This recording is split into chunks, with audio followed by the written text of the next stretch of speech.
Welcome to the Great Detectives of Old Time Radio. From Boise, Idaho, this is your host, Adam Graham. If you have a comment, email it to me, box13@greatdetectives.net. Follow us on Twitter at Radio Detectives and become one of our friends on Facebook, facebook.com/Radio Detectives. This is the final day of Listener's Choice voting. You have until midnight Eastern Time to go to vote.greatdetectives.net and cast your vote and help determine who our Listener's Choice winners will be in both the standard and the short division. Today's program is brought to you in part by the financial support of our listeners. I want to thank everyone so much for their support. You can support the show on a one-time basis, support.greatdetectives.net. You can also use the Zelle app and send your donation to box13@greatdetectives.net. Or you can mail in a one-time donation to Adam Graham, P.O. Box 15913, Boise, Idaho 83715. Or you can become one of our ongoing Patreon supporters at patreon.greatdetectives.net. And I want to thank our latest Patreon supporters. Thank you to Will for joining us at the Detective Sergeant level of $7.14 or more per month. And thank you to Chris for coming on board at the rookie level of $2 or more per month. You can see all of the available levels over at patreon.greatdetectives.net. Also, over at greatdetectives.net this weekend, check out my review of The Wizard of Oz, as adapted by Big Finish. And you can get all of my reviews sent to your Kindle, and you can try that service out free for 2 weeks. Just search for the Great Detectives of Old Time Radio in the Kindle store. Now it's time for today's episode of Dragnet. The original air date on this one is April the 27th of 1954, and this one is The Big Lift.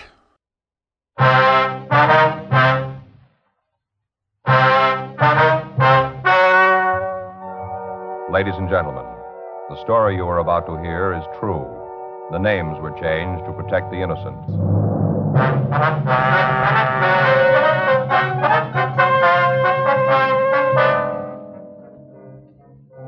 You're a detective sergeant. You're assigned to forgery division, shoplifting detail. An organized gang of thieves has started operating in your city. In spite of the precautions taken, the thieves are still working. Your job? Stop them.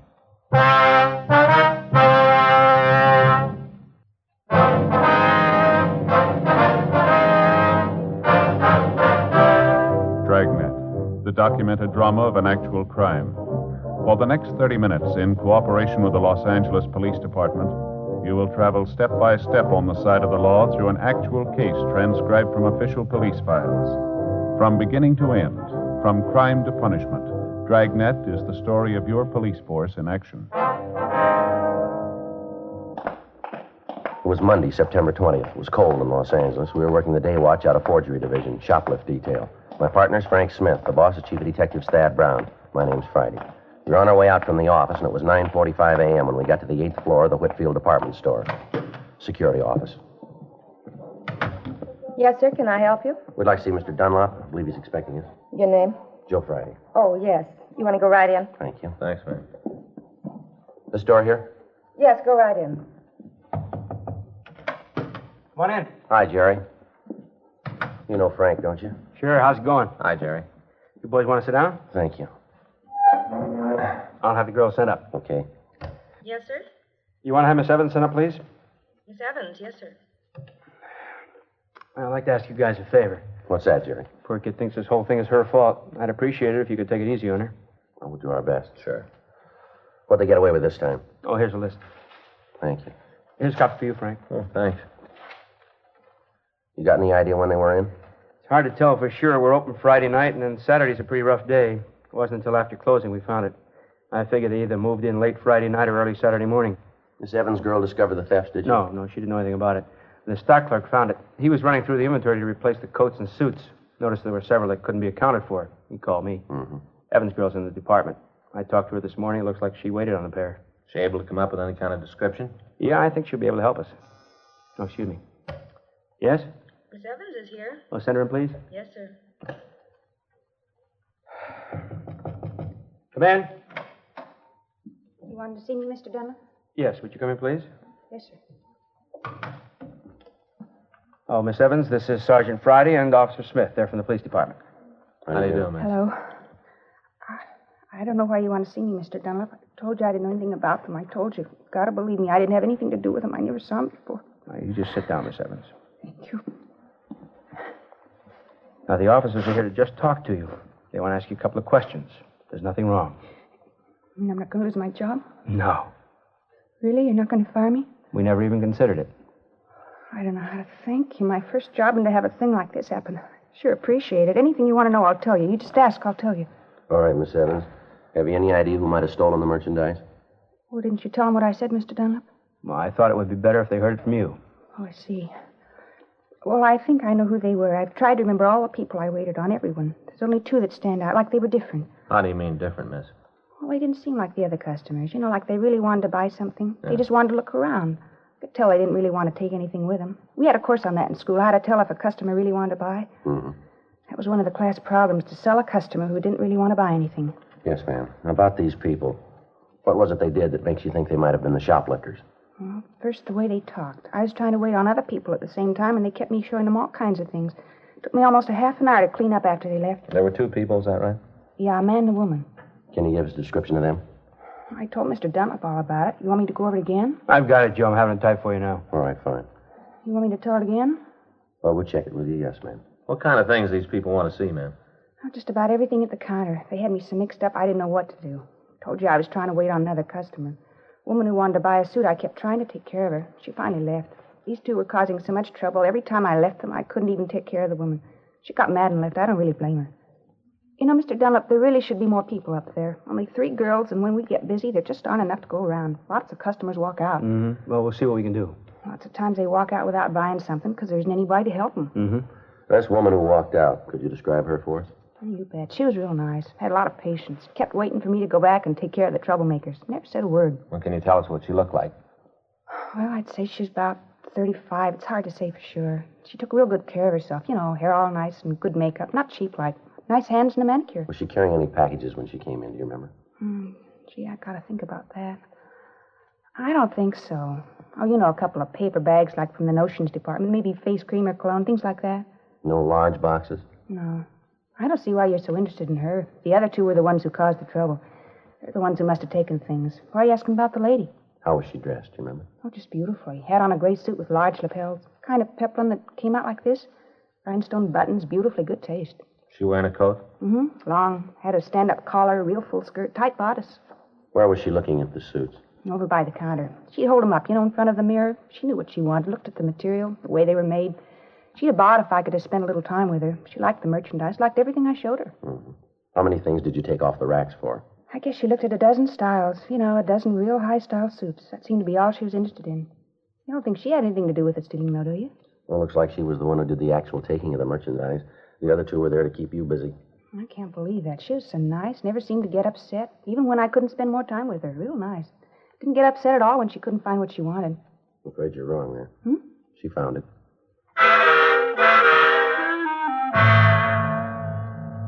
We continued to interrogate the witness.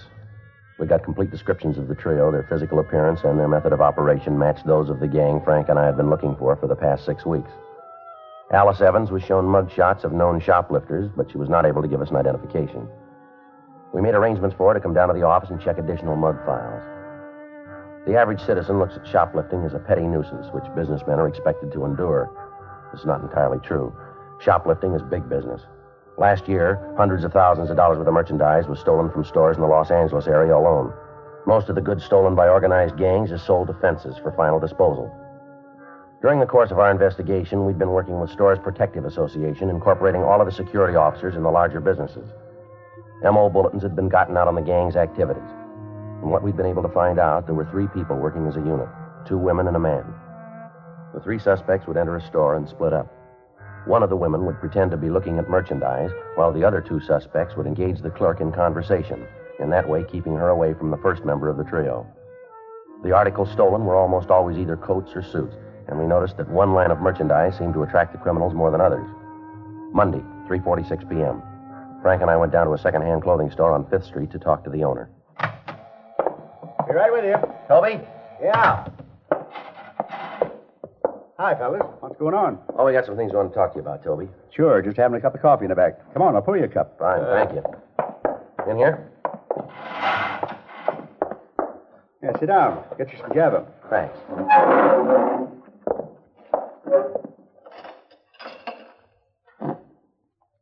Anything special? No, we're just fishing, Toby. Thought you might be able to come up with a little something for us, maybe. And here you go. Either of you want sugar? No, Oh, thanks. Don't use it. Just doing part of your work here. Is that right? Yeah, buy sheets. Want to get in the mail tonight. Well, we don't want to keep you, Toby. Yeah, no trouble, Sergeant. Mac's getting a little tired anyway. Just soon stop and have a cigarette.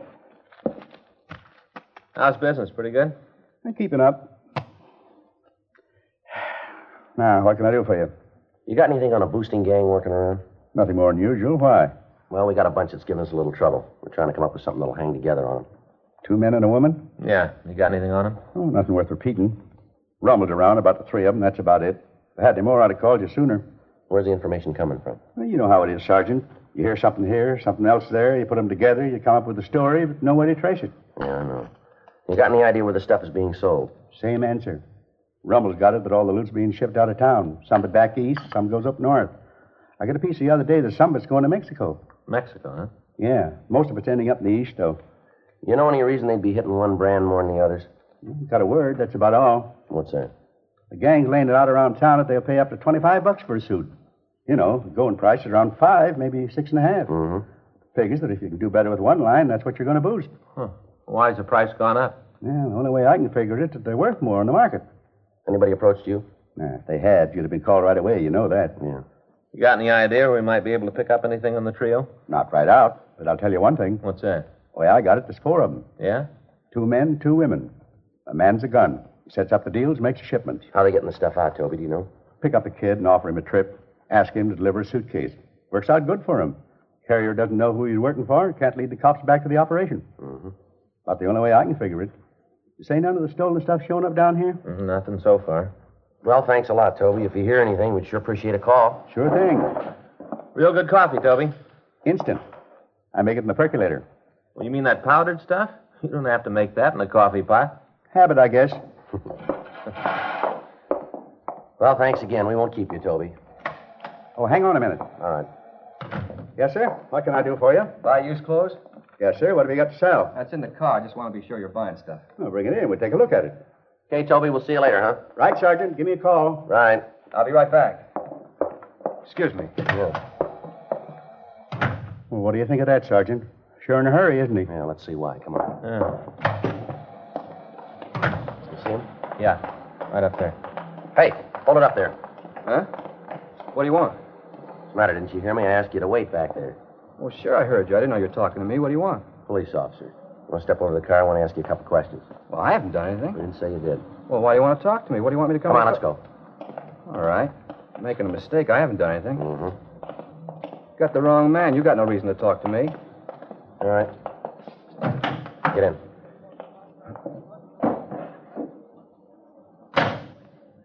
All right, sit still. What are you doing? You won't find anything. I don't know what you guys are after. I haven't done anything. Take your wallet out. Why? Take it out. Here. Take the money out of it. You always carry that much money, do you? No, not always. I know. You keep the money in your hand. Give me the wallet. Here you are. This your true name? Hmm? Kenneth Elgin Norris. This your right name? Yeah. You live here now, do you? No, not now. Where do you live? I got a room over on 7th. You want me to run a make on him? Yeah, will you? Here. Here's his ID. Thanks. 1K80 to control 1. 1K80 to control 1. Control 1 to 1K80. Go ahead. Check for 1. Kenneth Elgin Norris. That's Norris. Male white American, 26 years, 5 feet 10 3/4, 168 pounds, Black hair, brown eyes. KMA 367. 1K80, Roger, and stand by. What's all that about? Checking to see if you're wanted any place. Oh. You ever been in trouble? Me with the cops? That's right. No, never. Why'd you leave the clothing store in such a hurry? I remembered I had to meet a guy. I remembered I was late. Who's the guy? A friend of mine. You wouldn't know. Well, try us. It's a guy named Arthur. I don't know his last name. Where were you going to meet him? A bar down the street. What about the clothes you wanted to sell? What about him? Where are they? I don't know. Well, you went in to sell something that you didn't have, is that it? Well, I was going to pick him up from Arthur. And you don't know his last name? No. How come you were going to sell the clothes? Huh? Why were you going to sell the clothes? Well, that's a silly question. Why does anybody sell anything? Because I needed the money. You look like you're sitting pretty good.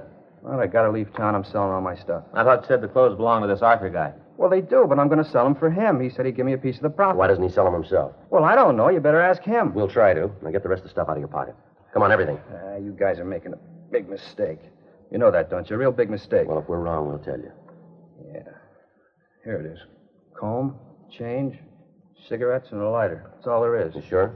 Well, why would I lie? Turn your pockets inside out. What? Turn them inside out. All right. All of them. The other one, too. Told you I gave everything I had. There isn't anything else. Oh. What's that? Huh? Move your foot. What's this? Looks like a key. What's it for? Well, I don't know. It isn't mine. Well, maybe it belongs to Arthur. It could be. It isn't mine. Looks like a check locker key, doesn't it? It might be. I never saw it before. Came out of your pocket, didn't it? No, it didn't. Must have been on the floor all the time. It isn't mine. 1K80, your suspect has a felony record including burglary and is now wanted for parole violation. 1K80, Roger. KMA 367. Thought you said you'd never been in trouble. I made a mistake. Looks like you made more than one, doesn't it? What? Maybe you were wrong about the locker key. I told you. I never saw it before. Oh, sure. You want to sit with him, Frank? Yeah. I'll get to a phone. Right. It's just a key. What does that prove? I don't know. Let's find out what it opens. We got the location of the locker, and with the suspect, Frank and I drove over and removed a large black suitcase.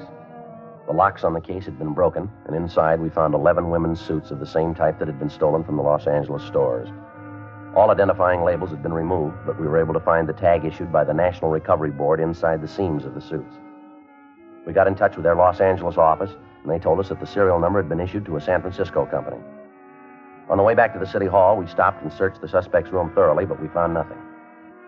When we got to the squad room, Frank went to the business office to arrange a phone call to San Francisco, and I took the suspect to the interrogation room. 6:20 p.m. You guys got to believe me. That stuff's not mine. I don't know where it came from. Where'd you get the key? Well, it's not mine. I never saw it before. That's kind of hard to buy. Well, I don't care if you want it or not. That's the way it is. Tell us a little more about this Arthur, will you? I told you everything I know. Where'd you meet him? In a bar down on Main. I told you that before. Now, what's the matter? Don't you believe me? You're making it tough to believe. I'm telling you the truth. Where'd the suits come from? I don't know. All right, here. Take another look at them. Might help you remember, huh? They were in the suitcase when Arthur gave them to me. That's all I know. Where'd he get them? I don't know. Did he steal them? Well, I don't know. Why'd he give them to you? He just said he wanted me to take care You of told them. us before he wanted you to sell them, didn't you? Well, he did. Where were you going to make the payoff after they were sold? He said he'd get in touch with me. Where? Around. He said he'd find me. He gave you over $500 worth of suits, and he said he'd get in touch with you, huh? That's right. When? Sometime. He didn't name a date? No, just said he'd look me up. How many times have you been arrested? You got the record. Why asking me? We want you to tell us. I don't know. I forget. We'll take a guess. Oh, a few times. 5? You got the record. When's the last time you checked with your parole officer? I forget. You know your package is tabbed? No, I didn't know until I heard it on the radio. You had no idea, huh? No. You went up for burglary, is that right? Yeah, they set me up to the joint. You know you're going back, don't you? Yeah, I guess. Not going to look good to have another charge marked on you. What do you mean? Burglary. How'd you dig that one up? These suits, if you can't explain them, it isn't going to look too good, is it? Look, I told you Arthur gave them to me. And he said he'd get in touch with you. Yeah, that's right. Sure. Come up with the answers yet? Says he doesn't know them. Yeah? Maybe we can help. Hmm? Just got through talking with a George Ryder up north. No. He checked the records, code numbers from a shipment to the Whitfield department store. Looks like the bunch we're after. Now, who's Arthur?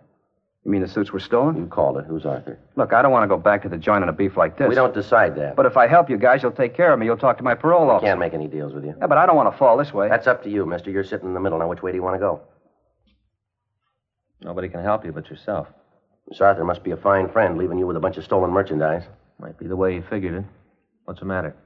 Doesn't Arthur like you? Okay, I'll go the route. No. I'll tell you where to find him.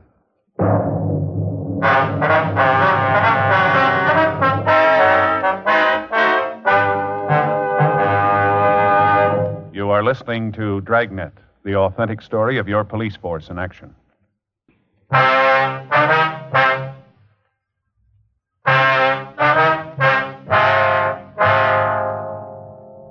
We We called a stenographer, and Kenneth Norris gave us a complete statement.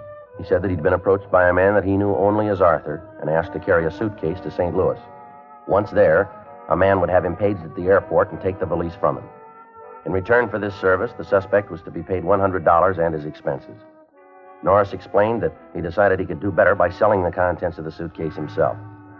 This information was forwarded to the St. Louis Police Department. We got a complete description of the man he knew as Arthur and had the suspect check through the mug books, but he was unable to make an identification.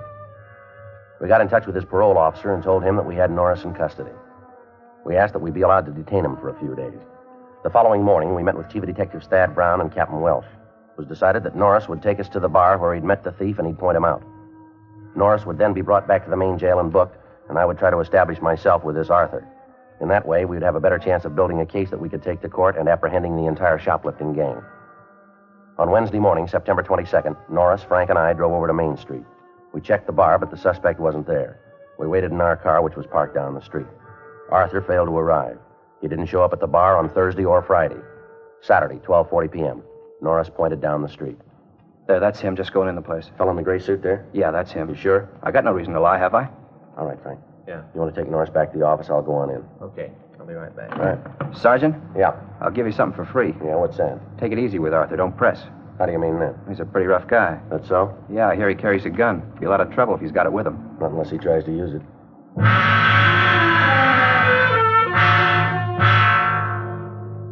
I left Frank at the curb and walked into the bar. I saw the man that we knew as Arthur sitting at the rear of the place.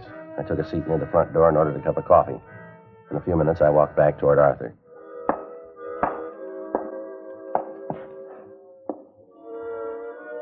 Something you want? Yeah, I wondered if I could have one of your cigarettes there. There's a machine up front. Well, if I had the price, I'd have bought a pack coming in. All right. Here. Got a match? How you fixed for breath? Look, I just asked you for a cigarette. If you don't want to give me one, say so and I'll shove off. Never mind. Here's your match. Thank you. Hey, you. Yeah. You're broke, huh? All the way. Just got in town? This morning. Where from? Up north. Narrow it down. Look, mister, here's your cigarette bag. Give me one of these doesn't tell you my life story. You hungry? I haven't eaten for 2 days. Here. Thanks. Appreciate this. How long you gonna be in town? Well, it depends on how things work out. You got a job? I'm going to look. What do you do? Whatever pays. Tell you what. Yeah? I got some friends around town. Might be able to use you. Check with me in a couple of days. Might be able to do something for you. How do I get in touch with you? Meet me here. I tag the place a couple times a week. Just ask if Arthur's around. That's your name? That's what I'm using this season. You look me up, kid. We'll work something out. Yeah, I'm sure we will.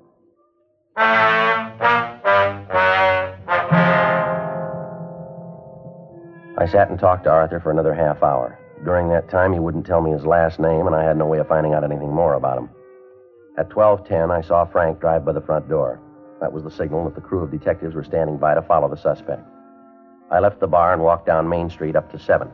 Frank was waiting for me. We drove back to the city hall and discussed what had happened with Chief Brown and Captain Welsh. During the next 3 days, Arthur was kept under constant surveillance. He didn't drive an automobile. He contacted no one. We were able to learn a considerable amount about the man. Although he didn't try to make contact with any other members of the gang, it was obvious that he was the prime fence and that he was directing the operation. Wednesday afternoon, I walked into the bar on Main Street. Arthur wasn't there, but the bartender said that he was expecting him. I waited. At 6:47 p.m., the suspect entered the place. He took a seat at the rear of the bar and motioned me back. Hi, I've been looking for you. You all right? Yeah. Wonder if you've been able to come up with that job you were talking about. I could sure use a touch. You like to travel? What? I think I might have something for you. You got to go out of town, though. For dough? I wouldn't ask you any other way.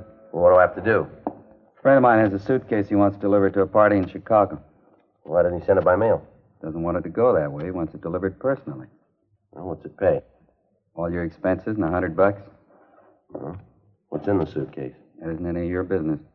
What happens if I get picked up? I don't know I'm not carrying anything hot. You got to take my word for it, you ain't. All right. Who do I deliver the suitcase to? I'll meet you in the morning. I'll give you the bag then. You catch the 10 o'clock plane.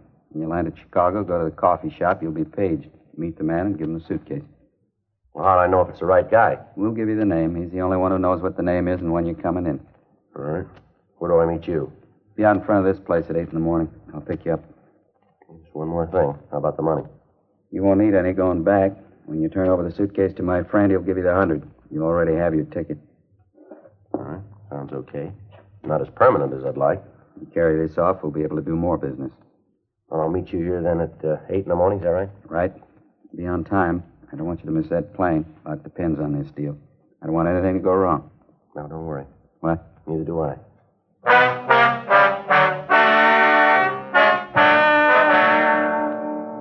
I left the bar and met Frank. We stood to the front of the place, and at 9:56 p.m., the suspect came out. He called a cab, and we followed him. We went out to the apartment where we knew he lived. Frank and I waited out front. At 11:20, a car pulled up in front of the place, and 3 people got out. They matched the description of the thieves in our shoplifting operation. They were carrying a large suitcase. We waited for 10 minutes, and then Frank and I went up to Arthur's apartment. Number 408, huh? Down this way. Uh-huh. I get the door. Wait a minute. All right. Yeah. Who is it? A minute. What are you doing here? What's this all about, Art? Police officers, you're under arrest. Stand still. Cop, a lousy cop. Should have known. I thought I could trust you. I thought you were honest. You sure pick him, a cop for a messenger boy. You're real smart. I thought I could depend on him. I thought he was honest. You don't know what the word means. How about it, mister? Huh? Do you?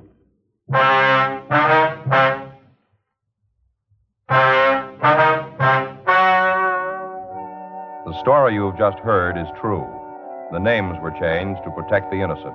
On January 18th, trial was held in Department 97, Superior Court of the State of California, in and for the County of Los Angeles. In a moment, the results of that trial.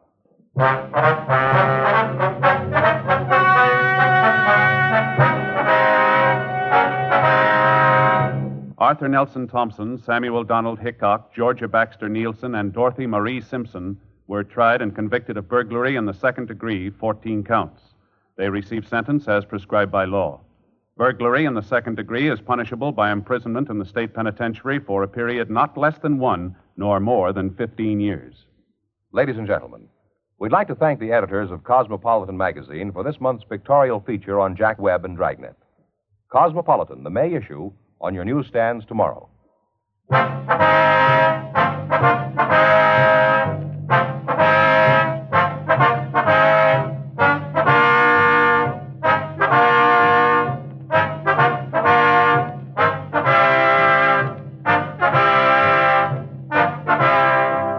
You have just heard Dragnet, a series of authentic cases from official files. Technical advice comes from the Office of Chief of Police W.H. Parker, Los Angeles Police Department. Technical advisors, Captain Jack Donahoe, Sergeant Marty Wynn, Sergeant Vance Brasher. Heard tonight were Ben Alexander, Jack Crucian, Alice Bacchus, Ralph Moody, Herb Ellis. Script by John Robinson. Music by Walter Schumann. Hal Gibney speaking. Watch an entirely different Dragnet case history each week on your local NBC television station. Please check your newspapers for the day and time. Chesterfield has brought you Dragnet, transcribed from Los Angeles.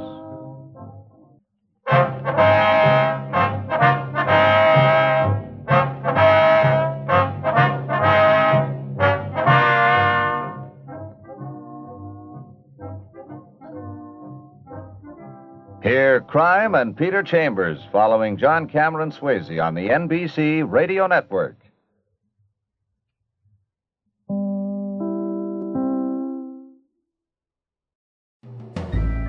This is Andrea J. Graham, author of the Web Surfer series. Oh, and a Madam's Wife.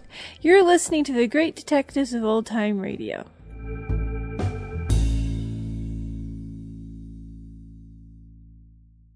Welcome back. I love the part at the end where the head of the shoplifting ring is defending himself by saying he thought he brought someone honest in. And it's always that ironic moment where the crooks are upset that they can't find anybody that they can trust. Now, as someone who lives in 21st century America, I admit I was a little thrown at the end, but it suffices to say that Cosmopolitan magazine in 19 54 was a very different magazine than it was today. It wouldn't be until 1965 that it was reinvented as a woman's magazine for single career women.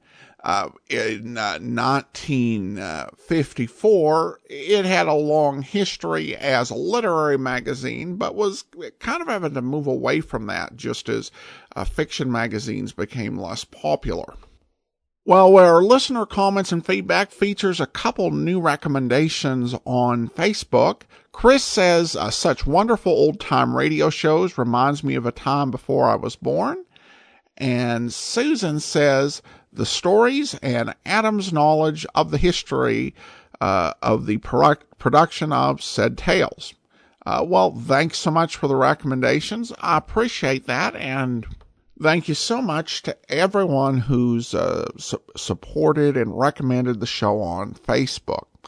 Okay, well, that will do it for today.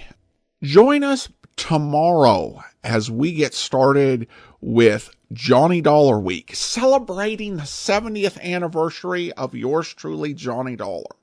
And we're going to have a full serial done as an omnibus tomorrow, and then Monday through Saturday, every day next week, a different Johnny Dollar actor. Charles Russell on Monday, Edmund O'Brien on Tuesday, John Lunn on Wednesday, Bob Bailey on Thursday, Bob Reddick on Friday, and Mandel Kramer on Saturday. And over the course of the week, we'll be interviewing John Abbott, the author of the Who is Johnny Dollar matter. And this will be the first time in 2,750 episodes that I've actually done an interview on the podcast. So that'll be something a little different for us.